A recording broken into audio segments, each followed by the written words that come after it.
kita bertekad untuk membangun zona integritas di BPK Makassar. Membangun integritas satunya kata dan perbuatan, dan bagaimana kita menunjukkan profesionalisme kita.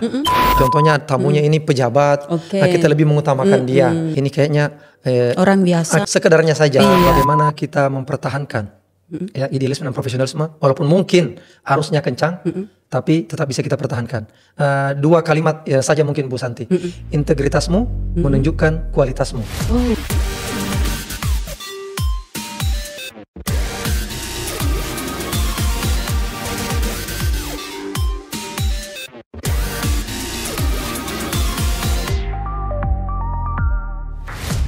Assalamualaikum warahmatullahi wabarakatuh. Halo Sobat BPK Makassar, jumpa lagi di Ngobras, Ngobrol Integritas. Bersama dengan saya Santi Anwar, kali ini kita akan membahas lebih tuntas lagi tentang Ngobras, Ngobrol Integritas dengan tema integritas dalam pelayanan publik. Tentunya saya tidak sendiri, teman-teman sahabat BPK Makassar, sudah hadir di tengah-tengah kita Ketua Pokja Pelayanan Publik Wilayah Bebas Korupsi BPK Makassar. Beliau adalah Dr. Erwin Shah. Assalamualaikum Dok. Waalaikumsalam warahmatullahi. Oke, baik. Biar nggak penasaran nih teman-teman semuanya, kita akan sama-sama diskusi dengan tamu podcast kita kali ini bersama dengan Dr. Erwin Shah. Saya sapa dulu ya.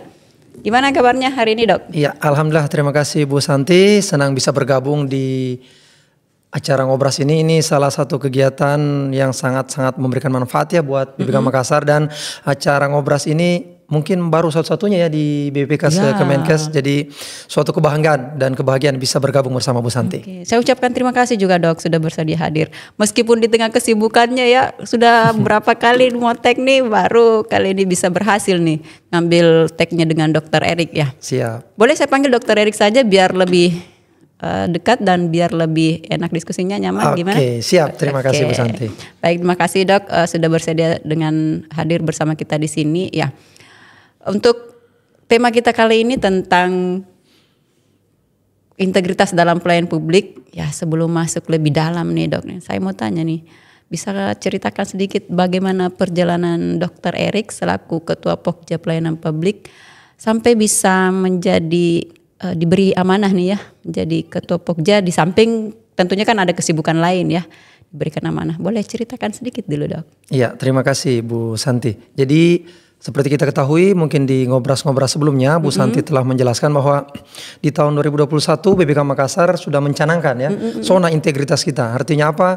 Kita bertekad untuk membangun zona integritas di BPK Makassar.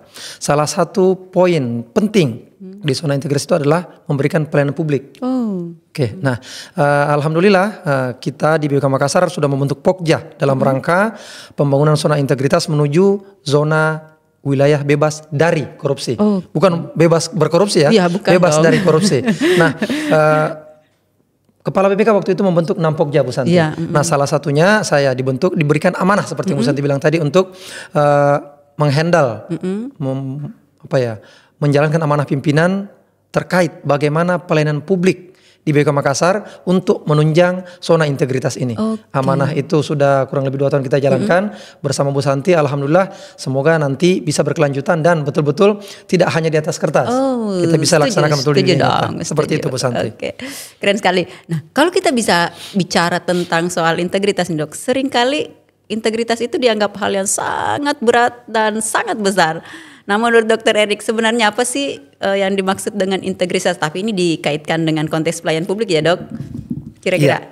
Jadi kadang baru ngedengar integritas, integrity ya. Orang udah pada, aduh berat benar ini seperti apa nih. Padahal seperti yang sering Bu Santi bilang bahwa membangun integritas satunya kata dan perbuatan, dan bagaimana kita menunjukkan profesionalisme kita.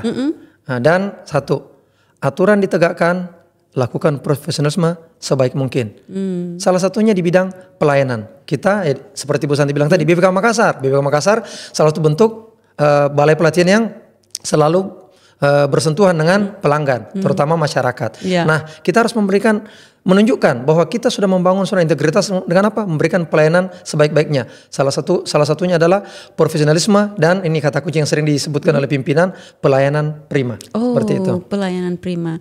Berarti kalau melihat dari apa yang disampaikan Dr. Erik, sebenarnya integritas ini diaplikasikan secara nyata ya dok dalam pelayanan publik. Mungkin bisa contohnya gitu. Nah ini pertanyaan yang dalam dan menarik. Mungkin teman-teman bilang contoh kok ringan banget, padahal ini yang sangat-sangat dalam. Kenapa? Integritas terkadang mungkin sudah kita laksanakan tapi tidak kita sadari. Mungkin sudah mengalir. Ternyata ini tuh salah satu bentuk integriti. Betul. Jadi kalau di BPK Makassar integritas dalam pelayanan publik mulai dari pintu depan. Ya dari teman-teman security dong ya. Security. Jadi kontak pertama kita security. Bagaimana menunjukkan profesionalisme mereka sebagai seorang security kepada setiap tamu. Yang pertama itu profesionalisme tidak membeda-bedakan. Baik itu pejabat, baik itu peserta biasa, tetap dihargai dan dihormati sebagaimana mestinya. Berarti integritas dalam hal ini nilai adil diterapkan. Nah itu kata kuncinya. Justice, nilai justice-nya, nilai adilnya, tidak membeda-bedakan. Yang kedua, potensi integritas itu goyah seperti ini kalau kita sudah mulai, contohnya tamunya ini pejabat, nah kita lebih mengutamakan dia. Kemudian kita lihat misalnya, oh ini kayaknya orang biasa. Orang biasa udahlah sekedarnya saja, seperti itu. Dan itu seperti yang kita takutnya itu bisa goyah karena adanya faktor kedekatan maupun mungkin pejabat yang bisa memberikan kemanfaatan lebih buat dirinya. Yang kedua di resepsionis. Di resepsionis pun seperti itu. Sudah ditegaskan dan sudah teman-teman di tahun lalu tim fasilitator anti korupsi kita di BPK Makassar. Ini teman-teman ngobras, saya sampaikan ya Bu Santi ini salah satunya loh ya. Ini salah satu tokoh paksi kita di Makassar. Tidak henti-hentinya memberikan edukasi dan sosialisasi. Kenapa? Karena kadang kita bilang ya Bu Santi ya, satu kali udah dikasih tahu, udah tahu. Padahal harus sering diulang-ulang biar terinternalisasi. Betul. Alhamdulillah teman-teman di resepsi juga sudah menginternalisasi itu. Jadi tidak membeda-bedakan tamu. Kemudian adil itu yang kemudian yang kedua beneficiency, tidak mengambil keuntungan dari tamu yang ada. Itu keren sekali. Itu jadi bagaimana pentingnya kita menanamkan nilai-nilai itu dari seluruh aspek lapisan kita. Baik mulai dari pimpinan sampai ke yang paling bawah. Tapi salah satu kuncinya mungkin yang sering disampaikan oleh Bu Santi dan teman-teman adalah role model dari pimpinan pada kita semua. Setuju banget itu. Seperti itu Bu Santi. Berarti kalau yang disampaikan tadi itu ada yang paling kata kunci yang paling menarik di situ adalah jangan selalu menganggap apa yang bisa saya dapatkan dari pekerjaan saya ya, tapi apa yang bisa saya berikan untuk kantor ini dengan pekerjaan saya gitu ya dok ya. Betul. Nah tentu ada tantangan nih yang dihadapi dalam menjaga integritas nih dok. Kira-kira nih tantangan yang paling besar yang mungkin Dr. Erik selaku Katim Pokja 6 nih ya. Dan bagaimana cara menghadapinya tuh kalau dengan tantangan seperti itu dok? Ini yang paling berat pertanyaannya. Ini ringan banget tapi dalam lagi. Ringan dong. Jadi tantangan berat ini. Tantangan integritas. Apalagi ya Bu Santi kita kan masih memegang erat budaya Timur. Iya betul sekali. Itu budaya Timur itu. Jadi seperti tadi yang Bu Santi bilang dari security depan. Kalau misalnya pejabat dilayani baik-baik, biasanya kan pejabat ngasih tips. Terima kasih. Akhirnya apa? Sudah mulai goyah nih integritas ini. Kalau pejabat sama orang-orang yang berada, dialah yang saya dahulukan. Iya betul itu. Nah, maka berharap lagi seperti itu. Itu potensi kita, gratifikasi bahasanya. Di resepsionis pun seperti itu. Jika ada pegawai yang minta tolong dibantu, kemudian dibelikan apa-apa dikasih lagi. Atau peserta Bu Santi, diangkatin barangnya ke kamar, dikasih tips, kemudian di petugas kamar, mungkin minta kamarnya dibersihkan lebih dulu, lebih bersih atau tiap hari digantiin handuknya, dikasih lagi tips. Nah kalau untuk kita, saya, Bu Santi, ada tugas ke daerah, ini yang paling berat. Masalahnya ini nih di daerah kan mereka itu sebagai seorang teman. Mungkin dia tidak melihat jabatan kita pada saat turun, tapi Bu Santi teman kuliah saya, Pak Erik teman saya dulu waktu SMA dan sebagainya ngasih oleh-oleh. Tapi ingat ada definisinya di undang-undang ya bahwa gratifikasi pemberian dan konteksnya pada saat menjalankan tugas sebagai seorang tentunya. ASN. Maka itu tantangan paling berat. Bagaimana menolaknya, bagaimana memberikan penjelasan. Ada pengalaman mungkin? Ada. Oh. Dan itu alhamdulillah sudah itu Bu Santi bilang, ayo Dokter Erik ini sampaikan terus karena dalam bentuk makanan.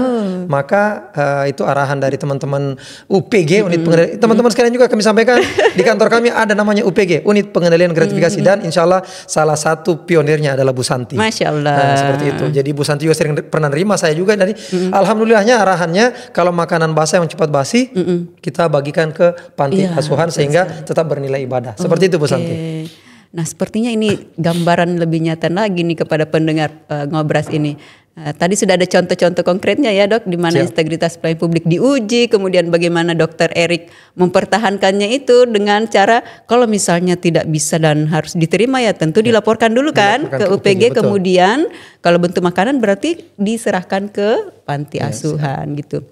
Nah, pertanyaan terakhir ini Dok, agak filosofis sih sedikit ya. Nah, apa pesan yang ingin dokter sampaikan kepada rekan-rekan di BPK Makassar ataupun masyarakat luas pecinta Ngobras kita ini terkait pentingnya integritas dalam setiap aspek kehidupan khususnya dalam pelayanan publik? Siap. Jadi ini karena filosofis ini harus dijawab filosofis juga ini. Harus dong. Siap. Jadi integritas ya. Bagaimana kita mempertahankan ya idealisme dan profesionalisme walaupun mungkin arusnya kencang. Tapi tetap bisa kita pertahankan. Dua kalimat saja mungkin Bu Santi. Integritasmu menunjukkan kualitasmu. Jaga integritas dengan profesionalitas. Wow. Jangan lupa landasan kita adalah agama. Itu saja. Wow. Keren banget nih sahabat podcast Ngobras ya. Luar biasa, terima kasih banyak Dr. Erik atas waktunya hari ini dan semua insight yang sangat luar biasa tentang integritas dalam pelayanan publik. Sungguh betul-betul ya di tengah segala tantangan yang ada, Dr. Erik beserta tim dan tentunya didukung oleh seluruh aparat di BPK Makassar ya menunjukkan bahwa perubahan positif itu mungkin asalkan kita punya komitmen yang kuat terhadap integritas. Oke, kepada pendengar mari kita ingat bahwa integritas bukan hanya soal aturan atau formalitas, tapi soal prinsip yang kita pegang dalam setiap tindakan kita. Ketika integritas menjadi pondasi, apapun yang kita ciptakan bukan hanya mempercepat pelayanan, tapi juga membangun kepercayaan masyarakat, hal yang tak ternilai harganya. Jadi apapun peran kita, dimanapun kita berada, kita punya kesempatan untuk menjadi agen perubahan. Mari kita terus berkarya dengan integritas. Tentunya karena dari disinilah pelayanan publik yang lebih baik akan terwujud. Terima kasih untuk para pendengar Ngobras. Sampai jumpa di edisi berikutnya. Saya Santi Anwar beserta tamu spesial kita pamit undur diri. Assalamualaikum warahmatullahi wabarakatuh dan salam integritas. Salam integritas teman-teman semua. Terima kasih Bu Santi. Terima kasih banyak Dr. Erik. Assalamualaikum Sukses warahmatullahi selalu. wabarakatuh.